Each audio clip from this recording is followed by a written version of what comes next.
नमस्कार दोस्तों, आज हम बात करेंगे मानव अवचेतन मन के बारे में।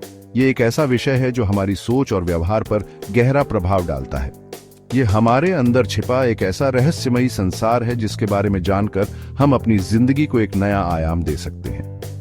दोस्तों, क्या आपने कभी गौर किया है कि हम जो सोचते हैं, जो महसूस करते हैं और जो करते हैं, उसके पीछे असली ताकत क्या होती है? क्या यह सिर्फ हमारी सचेत सोच होती है या फिर कुछ और भी है जो हमें नियंत्रित करता है? इसका जवाब है हमारा अवचेतन मन। आज के इस वीडियो में हम अवचेतन मन के इसी रहस्यमयी संसार में झांकने की कोशिश करेंगे। आइए जानते हैं इसके विभिन्न पहलुओं के बारे में और समझते हैं कि कैसे हम अपनी इस अद्भुत शक्ति का उपयोग करके अपनी जिंदगी को बेहतर बना सकते हैं। दोस्तों, सबसे पहले तो यह समझते हैं कि आखिर यह अवचेतन मन होता क्या है। सीधी सी भाषा में कहें तो अवचेतन मन वह भाग है जो हमें सचेत रूप से ज्ञात नहीं होता।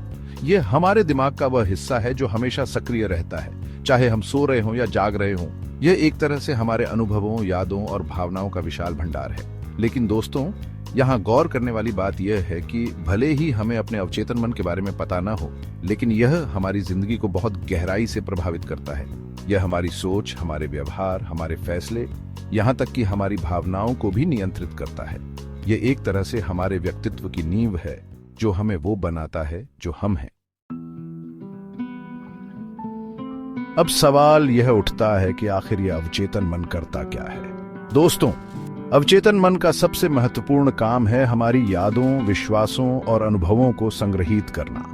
ये हमारे बचपन से लेकर अब तक के सभी अनुभवों को अपने अंदर समेटे हुए है, चाहे वे अच्छे हों या बुरे। लेकिन सिर्फ संग्रहित करना ही काफी नहीं है ना? अवचेतन मन इन यादों और अनुभवों का उपयोग करके हमारे वर्तमान और भविष्य को भी आकार देता है। ये हमारे प्रतिक्षेप और अंतर्ज्ञा को भी नियंत्रित करता है।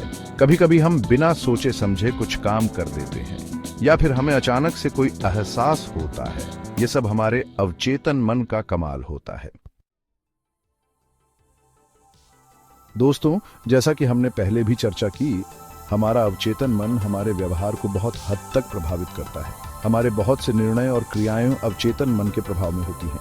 कभी कभी हम खुद भी हैरान हो जाते हैं कि हमने ऐसा क्यों किया, लेकिन असल में यह हमारे अवचेतन मन का ही खेल होता है।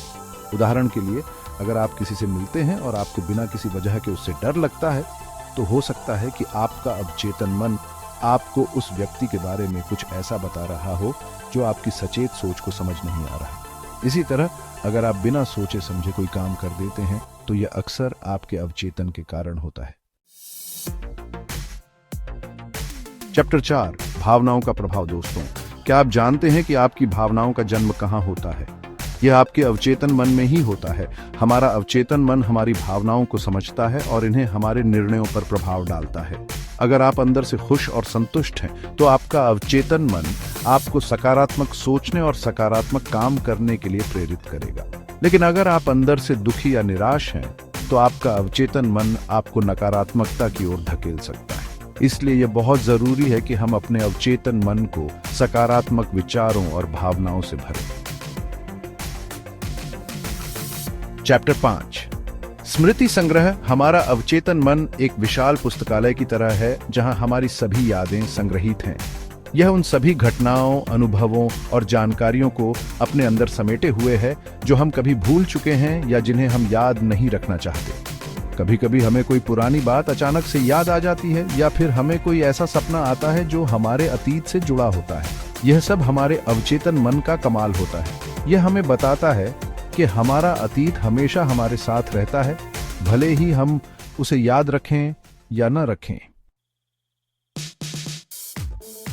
चैप्टर 6, सपने। दोस्तों, सपने भी हमारे अवचेतन मन का ही एक हिस्सा है।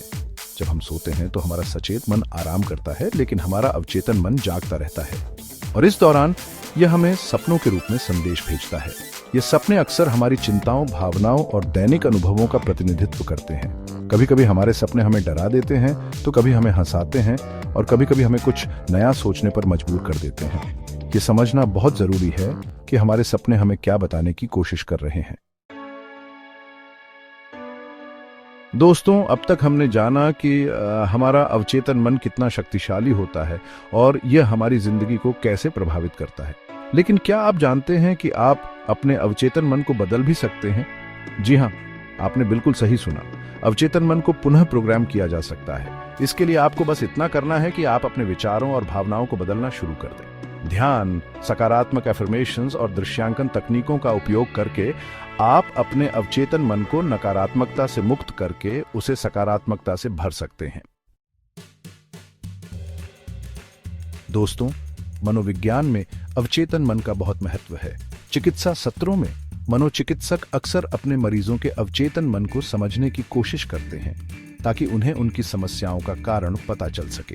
हिप्नोथेरेपी जैसी तकनीकों के माध्यम से लोग अपने अवचेतन मन को समझ सकते हैं और उन्हें प्रभावित करने वाले मुद्दों को दूर करने की कोशिश करते हैं। ये एक बहुत ही शक्तिशाली तकनीक है जिसके जरिए लोग अपने डर, चिंता और अन्य मानसिक समस्याओं से छुटकारा पा सकते हैं। दोस्तों, भले ही हमारा अवचेतन मन बहुत शक्तिशाली होता है, लेकिन इसकी कुछ सीमाएं भी हैं। अवचेतन मन की समझ और नियंत्रण कभी-कभी कठिन हो सकता है, क्योंकि यह अक्सर हमारी सचेत सोच से अलग होता है। कभी-कभी हम अपने अवचेतन मन के साथ संघर्ष करते हैं, खासकर जब हम पुरानी आदतों को बदलने की कोशिश कर रहे होते हैं। ऐसे में धैर्य और दृढ़ता बनाए रखना बहुत जरूरी है। हमें यह समझना होगा कि अवचेतन मन को बदलने में समय लगता है, लेकिन अगर हम निरंतर प्रयास करते रहें तो हम जरूर सफल होंगे। तो दोस्तों, यह था मानव अवचेतन मन के बारे में कुछ महत्वपूर्ण जानकारी। उम्मीद है कि आपको यह वीडियो पसंद आया होगा और आपने इससे कुछ नया सीखा होगा। याद रखें, आपका अवचेतन मन बहुत शक्तिशाली है। इसे पहचानें, इसे समझें और इसका उपयोग अपनी जिंदगी को बेहतर बनाने के लिए करें।